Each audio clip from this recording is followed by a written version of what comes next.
Assalamualaikum warahmatullahi wabarakatuh. Salam sejahtera bagi kita semuanya.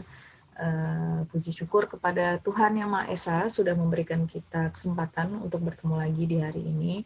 Semoga teman-teman di kelas C diberikan kesehatan dan fit gitu ya dalam menjalani perkuliahan hari ini. Oke, baik. Tadi kita sudah mendengar presentasi yang disampaikan kelompok. Dan di sini sistem yang saya buat itu sebenarnya hanya untuk menjelaskan kembali saja gitu. Jadi hanya untuk melengkapi saja begitu ya dari penuturan yang sudah disampaikan pada saat presentasi. Oke, baik. Materi hari ini adalah tes dan pengujian.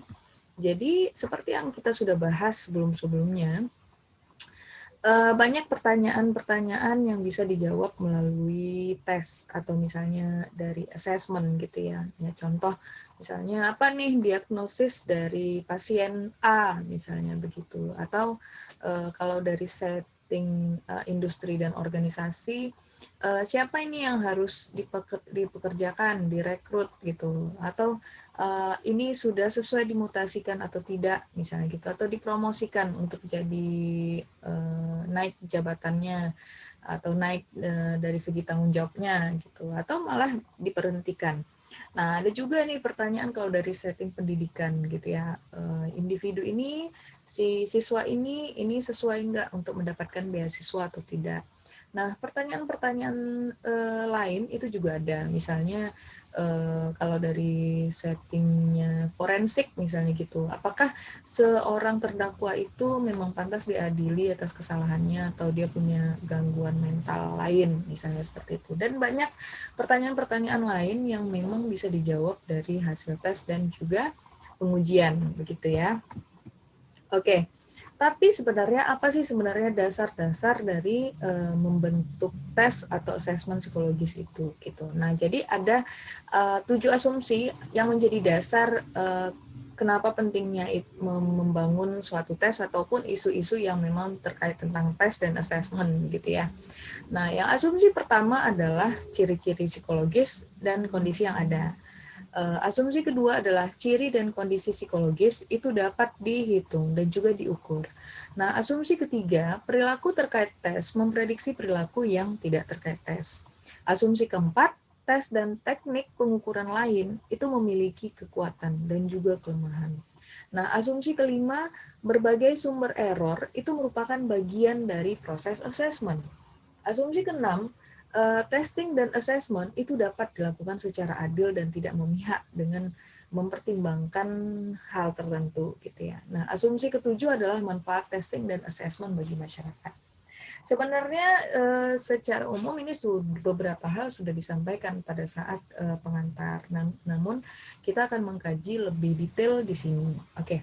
Yang pertama adalah asumsi 1, ciri-ciri psikologis dan kondisi yang ada. Nah, yang perlu diperhatikan di sini adalah kata-kata ciri atau trait gitu ya, dan kondisi atau state gitu ya. Nah, ciri itu adalah setiap cara yang dapat dibedakan dan relatif bertahan lama pada diri individu. Dan satu individu itu berbeda dengan individu lainnya. Nah, ketika kita bicara tentang ciri psikologis, itu rentangnya banyak begitu ya. Nah, kalau kondisi state itu sebenarnya membedakan juga satu sama lain, tetapi relatif kurang bertahan lama. Nah, oke, gitu ya. Misalnya kondisi emosi sesaat gitu terhadap suatu stimulus tertentu, misalnya gitu ya. Nah, tapi kalau misalnya ciri atau trait itu adalah sesuatu yang memang bertahan lama gitu dan memang sudah ada di dalam dirinya itu dan sudah bertahan dalam waktu yang lama gitu. Nah, jadi maupun ciri maupun kondisi state ini didasarkan pada observasi sampel perilaku. Artinya ketika kita menguji seseorang, dia kan memberikan jawaban atau respon begitu ya. Nah, jadi dari jawaban atau responnya itu dikatakan sebagai sampel perilaku gitu. Jadi memang sampel perilakunya yang diperhatikan. Nah, jadi sampel perilaku ini dapat diperoleh dengan berbagai cara, mulai dari observasi langsung, misal kalau dari setting PIO gitu ya. Misalnya assessment pegawai Itu ada diskusi kelompok misalnya begitu. Nah, jadi dari diskusi kelompok itu diperhatikan apakah orangnya aktif di dalam memberikan jawaban, aktif di dalam memberikan kontribusi, atau malah dia bisa menyerang pendapat temannya misalnya seperti itu ya. Nah, jadi sampel-sampel perilaku itulah yang menjadi dasar di dalam melihat ciri atau kondisi atau state ini gitu. Nah, selain dari observasi langsung, ada juga nih analisis laporan diri atau self-report. Nah, self-report ini ada form pada tes-tes tertentu, ada form yang memang si penerima tes itu memberikan jawaban-jawaban sendiri atau melaporkan dirinya sendiri. Nah, gitu. Atau juga bisa kita lihat sampel perilakunya itu dari jawaban tes pensil dan kertasnya, seperti yang sudah saya sampaikan di awal. Oke. Nah, jadi istilah ciri psikologis itu kan luas gitu ya, mencakup berbagai karakteristik. Nah, misalnya diantaranya bagaimana kecerdasannya, hal-hal yang terkait tentang kecerdasannya, misalnya kemampuan analisanya, kemampuan sintesisnya, kemampuan berhitungnya, misalnya seperti itu. Atau gaya kognitif, atau gaya belajar, atau misalnya bagaimana penyesuaian, aspek penyesuaian dirinya, bagaimana minatnya, apakah dia minat lebih kepada artistik, atau minat kepada hal-hal yang sifatnya konvensional, atau misalnya dia lebih berminat terhadap mempengaruhi orang lain, itu banyak gitu ya. Nah, bagaimana sikapnya, bagaimana orientasi, preferensi seksual, psikopatologi, kepribadian secara umum, dan ciri-ciri kepribadian tertentu. Jadi ketika kita bicara ciri-ciri, itu luas gitu ya, ciri-ciri psikologis. Oke, nah tapi seperti yang kita bisa bayangkan gitu ya, ciri-ciri psikologis itu kan sebenarnya adalah konstruk gitu ya. Jadi konstruk ini adalah konsep ilmiah untuk menggambarkan atau menjelaskan perilaku. Nah, konstruk itu kan tidak bisa kita lihat gitu ya, tidak bisa kita lihat. Jadi dia tidak berbentuk benda gitu. Jadi kita tidak bisa melihat, kita tidak bisa mendengar, kita juga tidak bisa menyentuh konstruk ini, tetapi kita itu dapat menyimpulkan bahwa konstruk ini ada gitu ya. Yang dari mana? Ya dari perilaku yang terlihat gitu ya. Misalnya kayak ini nih, foto yang ada di layar gitu ya. Itu sedang diskusi gitu. Nah, itu kita bisa lihat siapa yang memang aktif berkontribusi misalnya begitu, atau siapa yang lebih dominan di dalam kelompok itu gitu. Nah, jadi perilaku-perilaku yang tampak itulah yang menjadi sampel perilaku gitu ya dari konstruk atau ciri psikologis itu. Nah, jadi dalam konteks ini, perilaku yang tampak itu mengacu pada tindakan yang dapat diamati, termasuk tanggapannya tadi terhadap tes atau assessment, seperti itu. Nah, jadi kalau kita bicara tentang ciri gitu ya, misalnya orangnya punya,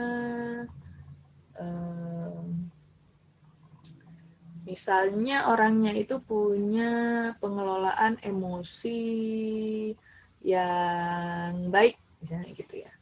Nah, ciri itu tidak bisa terwujud di dalam 100% setiap saat gitu ya, tidak bisa gitu. Jadi ciri-ciri itu juga bisa bergantung pada situasi gitu, atau misalnya tergantung juga pada konteks. Nah, contoh nih, misalnya ada narapidana, jadi ia menerima pembebasan bersyarat.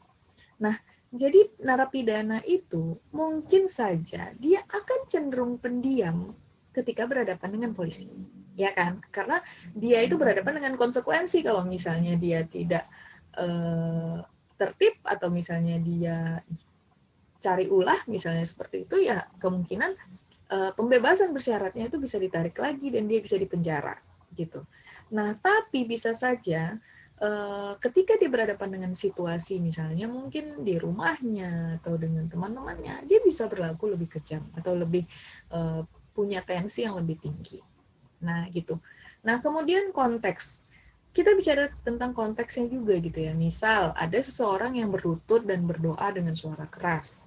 Nah, kalau konteksnya itu ada di misalnya di tempat ibadah, misalnya seperti itu mungkin lebih wajar daripada misalnya di bioskop gitu. Di bioskop ya memang semua orang tertib gitu ya, atau di pantai. Nah, jadi memang ciri-ciri tertentu itu tidak bisa muncul dalam 100% setiap saat gitu. Itu juga tergantung kepada kekuatan dari ciri yang dipunya dan juga situasi ataupun konteksnya. Jadi banyak yang memang perlu dipertimbangkan gitu ya.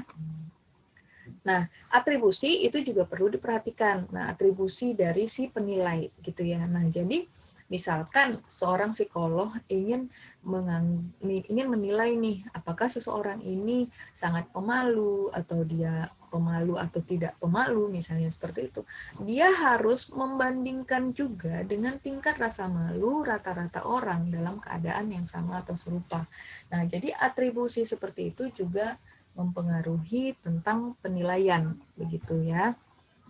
Baik. Nah, kemudian asumsi kedua, ciri dan kondisi psikologis itu dapat dihitung. Meskipun katakanlah seperti tadi itu konstruk gitu ya, memang dia tidak jelas seperti benda, tapi itu bisa dilihat dari perilaku yang tampak, misalnya gitu. Nah, tapi ciri-ciri dan kondisi yang akan diukur dan dikuantifikasikan itu perlu didefinisikan secara hati-hati gitu. Nah, karena perlu didefinisikan, terkadang pengembang tes, misalnya sama-sama nih mengukur kepribadian, misalnya sama-sama nih misalnya mengukur agresi, misalnya gitu ya. Tapi bisa jadi definisi operasional di dalam membentuk alat tesnya itu berbeda gitu. Nah, ini jadi misalnya tadi nih ya, ada di layar juga nih. Misal tentang perilaku agresif. Jadi pengembang tes mungkin mendefinisikan perilaku agresif itu dengan cara yang berbeda, definisi operasional yang berbeda. Misal satu pengembang tes itu melihat perilaku agresif itu berapa kali dia marah, misalnya seperti itu ya. Ini hanya contoh saja. Nah, tapi bisa jadi yang si B perilaku agresifnya mungkin dilihat dari seberapa banyak dia memukul, menendang, misalnya gitu, atau merusak barang-barang yang seperti itu. Nah, jadi ketika definisi operasionalnya sudah berbeda, jadi konten item itu soal-soal gitu ya, soal-soal atau soal-soal yang ada di alat tes psikologi itu tidak selamanya pertanyaan gitu ya, tapi bisa jadi pernyataan atau si orangnya memilih pernyataan dari dua pernyataan disuruh memilih satu gitu ya, untuk menentukan item mana yang yang ia pilih. Atau bisa juga di dalam itemnya itu terdiri dari misalnya ada suatu pernyataan responnya itu setuju, tidak setuju, nah itu bisa juga. Atau misalnya responnya sering, jarang, tidak pernah, seperti itu juga bisa. Nah, jadi balik lagi, di dalam penentuan alat tes dengan definisi operasional yang berbeda-beda, gitu, seperti yang kita contohkan di perilaku agresif tadi gitu ya, itu juga akan menentukan item yang ada di dalam alat tes itu gitu. Jadi intinya itu kan kalau misalnya kita mau mengukur sesuatu ya soalnya kan harus bisa merepresentatifkan apa yang kita mau ukur gitu kan ya. Nah, jadi memang di dalam asumsi yang kedua ini ciri kondisi psikologis itu dapat dihitung, tapi ya ada langkah-langkah di dalam penyusunan skala atau alat tes tersebut. Nah, balik lagi ya, untuk banyak jenis tes psikologi, skor tes itu dianggap mewakili kekuatan kemampuan atau ciri kondisi. Jadi misalnya tadi tuh ada tes, jumlah benarnya sekian, misalnya jumlah dia setuju sekian. Nah, itulah yang disebut dengan penilaian kumulatif gitu loh. Jadi penilaian kumulatif ini dianggap mewakili kekuatan kemampuan atau ciri kondisi tertentu. Oke ya. Kemudian yang ketiga, asumsi yang ketiga, perilaku terkait tes memprediksi perilaku yang tidak terkait tes. Nah, jadi dalam beberapa masalah forensik gitu ya, tes psikologi itu tidak digunakan untuk memprediksi perilaku, tetapi malah memposdikasikannya. Artinya kan perilakunya sudah terjadi nih gitu ya. Nah, jadi alat tes itu digunakan untuk membantu memahami perilaku si orang yang melakukan kejahatan misalnya seperti itu yang telah dilakukannya di masa lalu gitu atau yang telah terjadi. Nah, ini contohnya untuk memahami pikiran terdakwa pidana pada saat melakukan kejahatan gitu ya. Nah, kemudian yang asumsi keempat, tes dan teknik pengukuran lain itu memiliki kekuatan dan kelemahan. Nah, jadi pengguna tes yang kompeten dalam hal ini misalkan seperti psikolog gitu ya, atau yang mengadministrasikan tes gitu, itu sangat memahami bahwa tentang tes yang mereka gunakan gitu ya, dan bisa mengetahui dan menghargai batasan tes yang mereka gunakan gitu. Jadi itu bisa dikompensasi oleh data dari sumber yang lain. Contoh, ada alat tes yang mengukur tentang gaya kepemimpinan, tetapi tidak menjelaskan secara detail tentang preferensinya di dalam gaya kepemimpinannya seperti apa. Misalnya seperti itu ya. Maksudnya secara detail dia lebih berorientasi kepada mempengaruhi orang kah, atau misalnya kepada tugas kah, dan itu bisa ditambahi atau misalnya dilengkapi dengan alat tes yang lain gitu. Nah, jadi untuk para pengguna tes yang kompeten itu bisa memahami, tapi tentunya ini memerlukan jam terbang juga gitu ya, memerlukan banyak belajar dan latihan juga. Oke, kemudian asumsi kelima, berbagai sumber error yang merupakan bagian dari proses penilaian. Nah, error yang dimaksud di sini adalah ada nih faktor lain selain dari alat tes, itu yang bisa mempengaruhi kinerja pengukuran. Nah, jadi varian error itu adalah komponen skor tes yang diatribusikan selain ciri dan kemampuan yang diukur. Nah, jadi ada banyak sumber potensial ya dari varian error ini. Misal, apakah seseorang asesi itu lagi terserang flu pada saat mengikuti tes gitu? Ataukah memang sumber kesalahannya ada di asesor juga gitu? Misalnya mungkin asesornya kurang fit, misalnya seperti itu ya.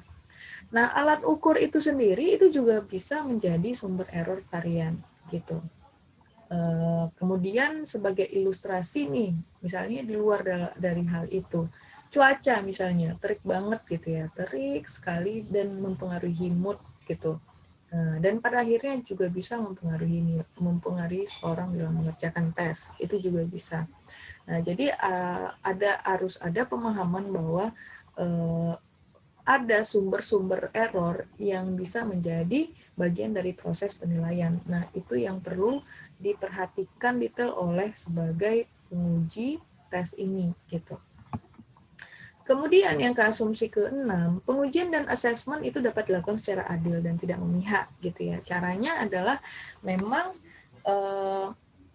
memberikan alat tes ya sesuai dengan latar belakang dan pengalaman orang-orang yang menjadi tujuannya gitu.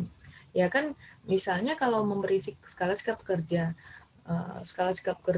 tapi kita memberikannya kepada orang yang tidak pernah sekolah ataupun misalnya tidak bisa membaca atau menulis, itu kan tidak tepat gitu, dan itu tidak adil juga karena skornya pasti bisa diperkirakan itu kurang baik gitu ya, karena memang ada kendala-kendala gitu.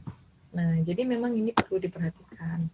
Kemudian yang asumsi ketujuh, manfaat testing dan assessment bagi masyarakat. Ini banyak ya, tadi dari awal kita sudah kita lihat gitu bahwa dari segi dari segi PIU ada pendidikan anak, ada yang seperti itu. Atau misalnya bahkan tentang orang tua, tentang lansia, neuropsikologisnya gitu ya, misalnya apakah dia punya penurunan kognitif di dalam mengingat, misalnya seperti itu. Jadi memang untuk tujuan testing dan assessment ini luas gitu. Oke, baik. Nah, jadi kembali lagi, apa sebenarnya tes yang baik? Seperti apa sebenarnya tes yang baik itu? Nah, kriteria untuk tes yang baik itu mencakup instruksi yang jelas untuk administrasi, scoringnya seperti apa, dan interpretasi juga. Nah, akan menjadi nilai tambah jika tes itu juga menawarkan dari sisi ekonomis dalam waktu dan juga biaya gitu. Nah, jadi yang terpenting adalah tes itu mengukur apa yang ingin diukur. Apa yang dimaksudkan untuk diukur? Jadi dua aspek utamanya itu adalah reliabilitas dan juga validitas. Nah, Untuk reliabilitas itu kita bicara tentang konsistensi gitu ya. Nah, jadi tes yang baik atau alat yang baik atau prosedur pengukur yang baik itu adalah yang dapat diandalkan atau reliable. Nah, kriteria reliabilitas itu melibatkan konsistensi alat ukur, ketepatan pengukuran testing dan sejauh mana error. Nah, jadi alat pengukur yang handal secara konsisten mengukur dengan cara yang sama. Nah, saya berikan contoh di sini ada 3 timbangan digital, A, B, dan C gitu ya. Dan ada satu yang mau diukur yaitu adalah emas batangan yang dengan berat 1 pon. Dan beratnya itu sudah disertifikasi oleh para ahli. Nah, jadi di skala A, penimbangan berulang dari batang 1 pon mencatat bahwa hasilnya itu 1 pon juga setiap kali. Jadi dilakukan berulang-ulang, hasilnya tetap 1 pon gitu. Nah, jadi ini bisa disebut sebagai alat ukurnya itu handal. Nah, di skala B, penimbangan berulang pada skala B itu menghasilkan pembacaan 1,3 pon.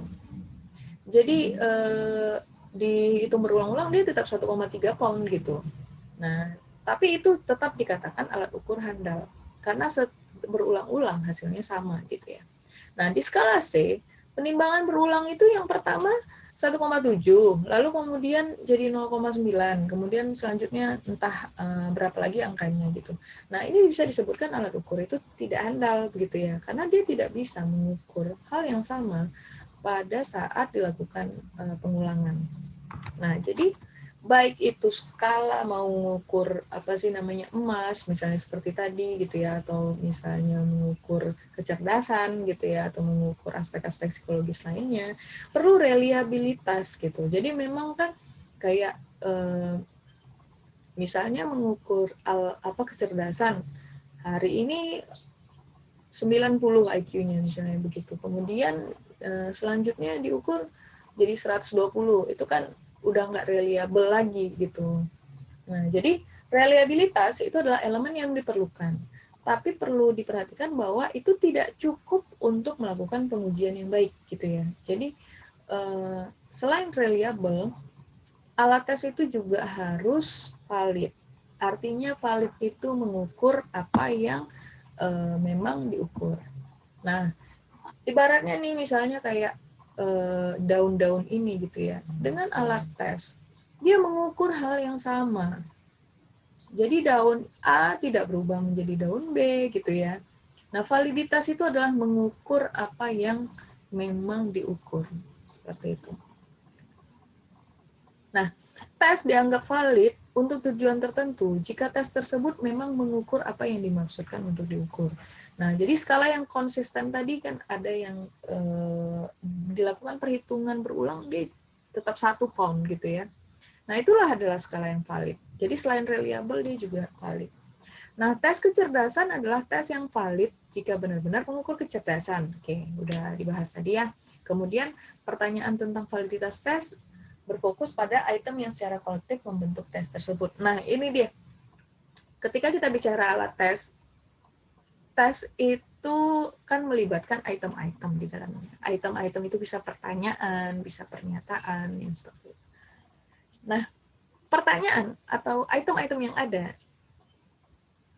itu harus bisa merepresentasikan gitu, atau memang secara kolektif disusun untuk mencari tahu tentang apa yang mau diukur gitu. Kita contohkan misalnya ini contoh tes sederhana, misalnya ada tes untuk masuk sebagai intelijen negara misalnya gitu ya. Nah, jadi item-itemnya yang ada di dalam itu ya mungkin yang terkait tentang siapa presiden RI yang kedua misalnya seperti itu. Atau untuk krisis-krisis yang terjadi di Indonesia misalnya gitu, itu terjadi pada tahun berapa misalnya seperti itu.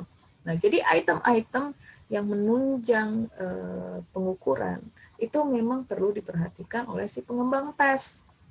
Nah, terkadang bobotnya dari bobot A ke bobot B misalnya gitu, bobot satu soal dengan soal yang lain itu bisa berbeda tergantung kepada sesignifikan apa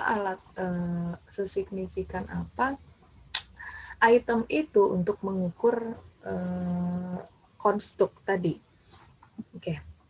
Nah, selain validitas dan reliabilitas, itu ada pertimbangan lainnya, yaitu tes yang baik adalah tes yang dapat diadministrasikan, di-scoring, dan interpretasi, tes yang berguna, tes yang menghasilkan hasil yang dapat ditindaklanjuti, dan tes yang mengandung norma yang memadai. Nah, norma itu adalah acuan, gitu ya. Nanti akan kita bahas. Nah, ini dia. Norma itu kalau misalnya bahasa umumnya itu ya adalah rata-rata, normalnya seperti apa, standar yang diharapkannya seperti apa, atau kasnya seperti apa. Nah, sebelum kita membahas tentang norma tes gitu, kita bisa lihat misalnya dalam sehari-hari, itu juga ada norma gitu ya. Contoh, misalkan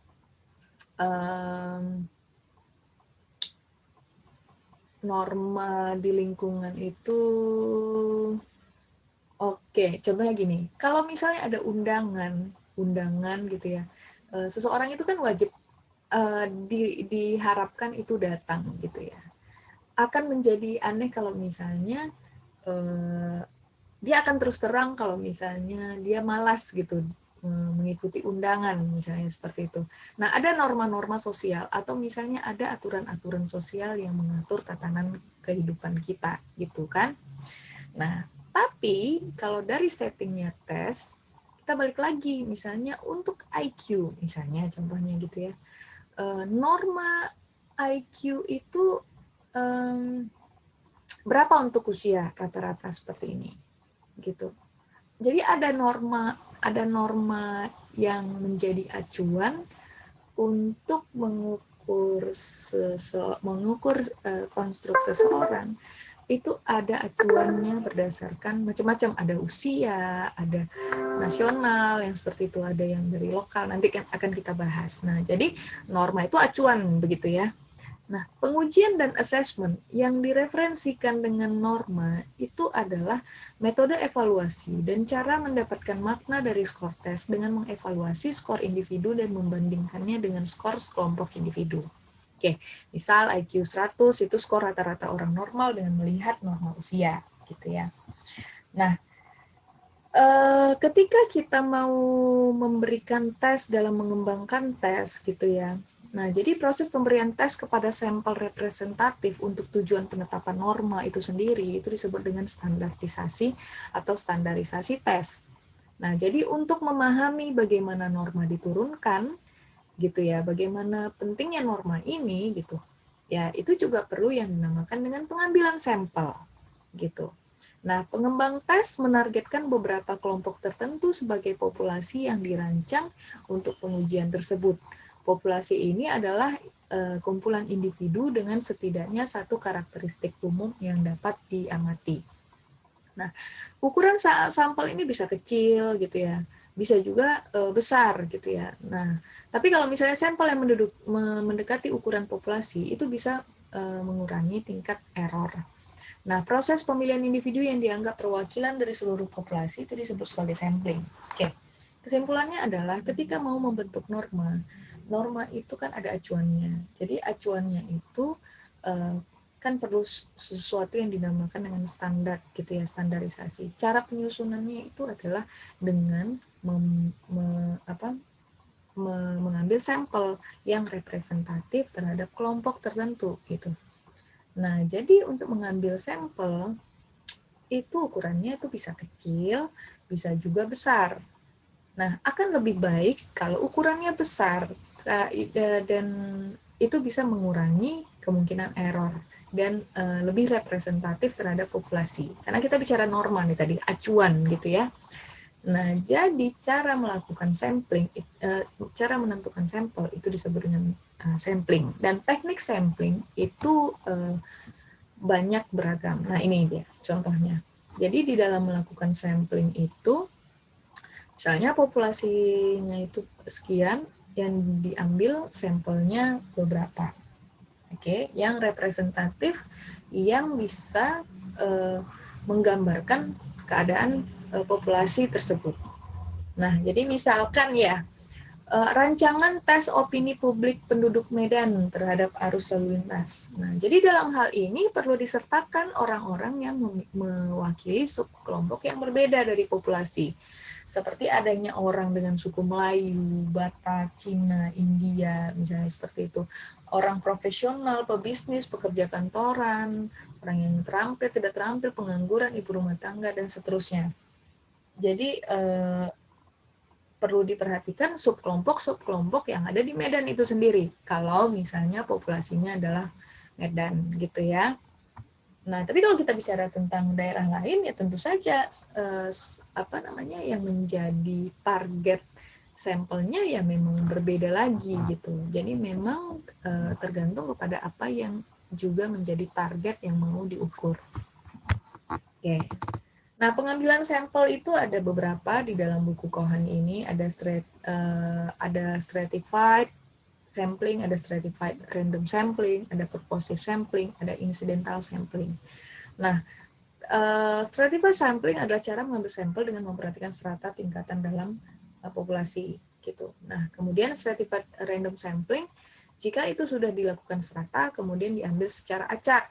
Nah, itu disebut dengan stratified random sampling. Kemudian purposive sampling itu yang memang ada kriteria-kriteria tertentu. Biasanya purposive sampling ini banyak digunakan ketika ingin menguji cobakan tentang suatu produk atau selera pasar, misalnya gitu ya, itu sering digunakan. Misalnya, oke, targetnya anak-anak, misalnya gitu. Ya udah dilakukanlah sampling ke anak-anak yang misalnya usia berapa, misalnya seperti itu.